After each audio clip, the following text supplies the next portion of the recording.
O nome de Judas Macabeu não nasceu nas cortes dos reis, nem no silêncio dos sacerdotes. Ele surgiu no grito do povo oprimido, no eco da blasfêmia que enchia Jerusalém, quando o templo do Altíssimo fora maculado por mãos estrangeiras. Os reis seleucidas profanaram o altar, levantaram estátuas pagãs dentro do Santo dos Santos, e tentaram apagar do coração de Israel o nome do Deus invisível. Nesse tempo de trevas e humilhação, Judas, filho de Matatias, ergueu-se como uma chama no meio da cinza. Ele não trazia coroa, não possuía trono, nem vestia a túnica da realeza. Sua autoridade não lhe foi concedida por linhagem de sangue, mas conquistada no clamor de um povo desesperado. Quando os ídolos foram colocados no lugar onde deveria habitar a glória de Deus, Judas se tornou espada, martelo e voz. Era o guerreiro escolhido não por eleição, mas por necessidade. Seu nome passou a correr pelas bocas dos homens como sinal de esperança, como lembrança de que Israel ainda respirava.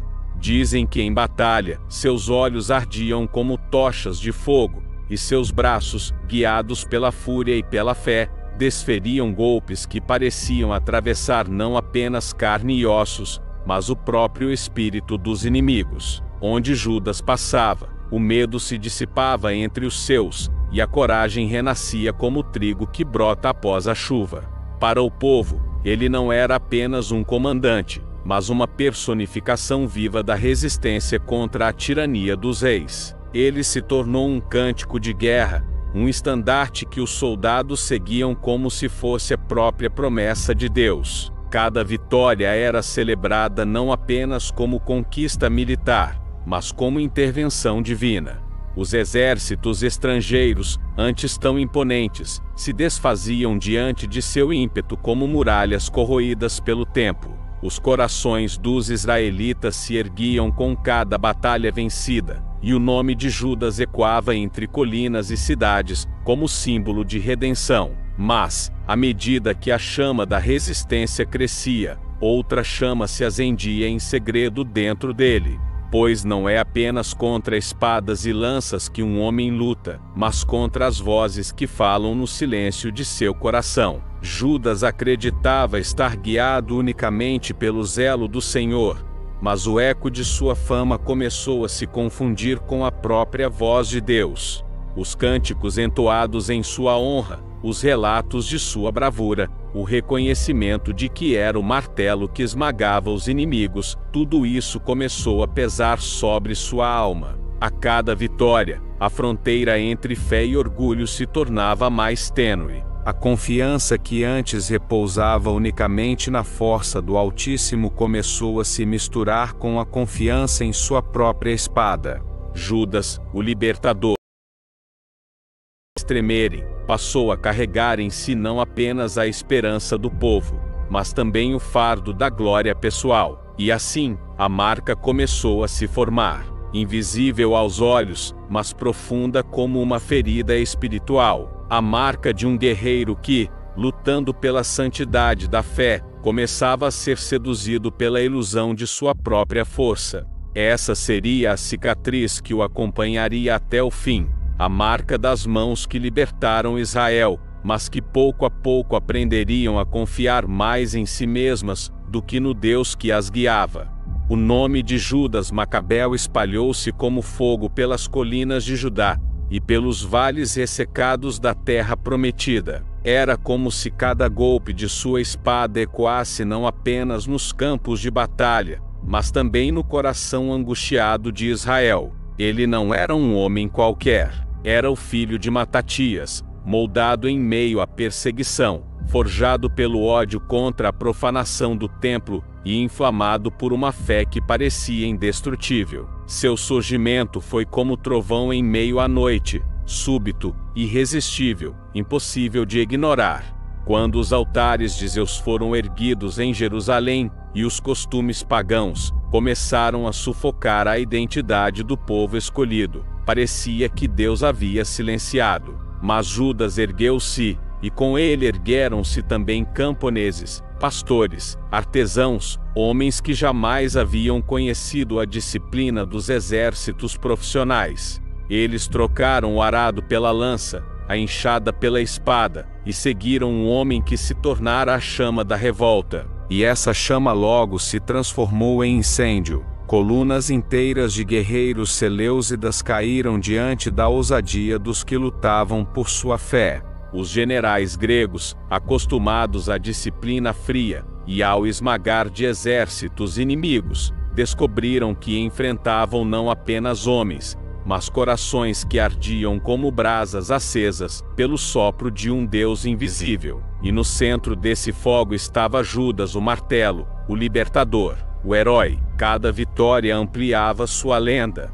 Cidades eram libertas, fortalezas inimigas queimavam, e o templo, profanado e coberto de impurezas, foi purificado pelas próprias mãos dele e de seus irmãos. O altar foi reconstruído, as oferendas restauradas, e o incenso voltou a subir como perfume diante do Altíssimo. Naquele momento, parecia que a mão de Deus repousava sobre Judas, como repousara outrora sobre Moisés, sobre Josué, sobre Davi. Ele era o novo libertador, o ungido que levantava Israel do pó, mas junto com o fervor da fé vinha também o peso invisível da glória. O povo já não falava apenas do Senhor, falava de Judas. Sua imagem se tornava quase maior que sua missão. Hinos improvisados exaltavam o seu nome, e as mães contavam às crianças não apenas as histórias de Abraão ou Elias, mas também os feitos de Judas Macabeu. Seus companheiros o olhavam como líder, mas o povo o via quase como rei. E é nesse ponto que a alma humana treme, pois o mesmo coração que se ajoelha em oração pode, diante da aclamação, começar a se erguer em orgulho. Judas ainda falava do Deus dos exércitos, ainda proclamava que a vitória vinha do Altíssimo, mas em seu íntimo já se insinuava outra verdade, mais perigosa e sutil, a de que ele próprio era invencível. Cada batalha vencida fortalecia não apenas a fé de Israel, mas também a confiança de Judas em si mesmo. O guerreiro que um dia buscara o silêncio de Deus antes de cada combate, agora encontrava em sua espada a resposta mais rápida. Oração cedia lugar à estratégia, humildade cedia espaço à convicção de sua própria força. Ele continuava sendo instrumento da libertação, mas já não discernia com clareza se sua mão era guiada pelo céu ou pelo peso da glória que recebia. Assim, Judas caminhava sobre uma linha perigosa, tênue e quase invisível, a linha que separa o servo do soberbo, o ungido do exaltado. Sua marca ainda não era clara para os olhos dos homens, mas já começava a ser gravada em sua alma, a marca da glória que pouco a pouco desviava seu coração do temor santo para o brilho enganoso da vitória. Judas Macabeu caiu em campo de batalha. Seu corpo foi perfurado, sua espada já não ergueu mais a bandeira da resistência. O herói da revolta, o martelo de Israel, agora repousava entre os mortos como um homem comum, aquele que havia feito reis tremerem e que desafiara exércitos maiores do que o pó das areias, jazia vencido. O povo, que antes o aclamara como libertador, agora chorava diante de sua queda. A esperança de Israel parecia ter sido esmagada com ele, como se a lâmina da espada tivesse partido não apenas a carne, mas também o coração de uma nação. Mas, na verdade, Judas não caiu apenas diante das espadas inimigas. Ele tombou sob o peso invisível de sua própria confiança. O guerreiro que um dia se ajoelhara diante do Deus dos céus, clamando por força, ergueu-se depois como quem acreditava que o braço humano poderia completar aquilo que o Eterno iniciara. E foi nesse sutil desvio que sua marca se selou, não a marca do traidor, não a marca do ímpio, mas a marca do herói que se perdeu dentro de sua própria glória. A glória é um cálice venenoso.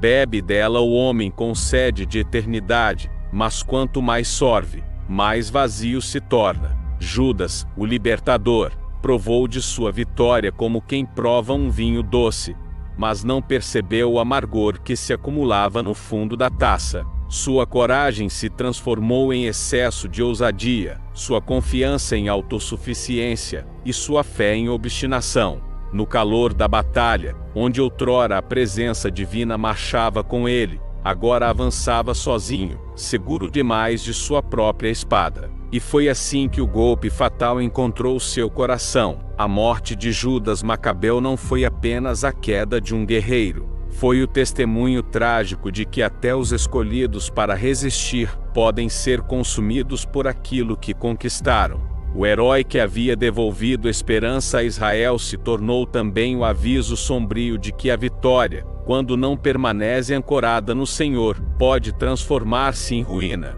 Seu nome ecoou em cânticos por gerações, mas sempre envolto em um silêncio incômodo. Aquele que se levanta em glória pode também se perder nela. E assim, Judas permanece como uma alma marcada, não por pecado escandaloso, não por abandono covarde, mas por uma sutil arrogância que o cegou diante da fraqueza humana. Sua marca é o lembrete de que nenhum guerreiro, nenhum herói, nenhum libertador pode sustentar-se apenas pela força dos próprios feitos. O coração humano, ainda que inflamado pelo zelo da justiça, carrega sempre a sombra do orgulho, e essa sombra foi a última companhia de Judas no campo de sua morte. No fim, o martelo de Israel foi quebrado não pelo inimigo, mas pelo peso invisível da glória que tentou carregar sozinho.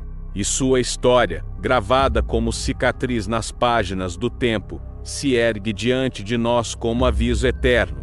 Não há vitória verdadeira, fora da dependência absoluta do Deus vivo, pois a glória que não é devolvida ao Altíssimo, cedo ou tarde, se torna a coroa que sufoca o próprio herói que a conquistou.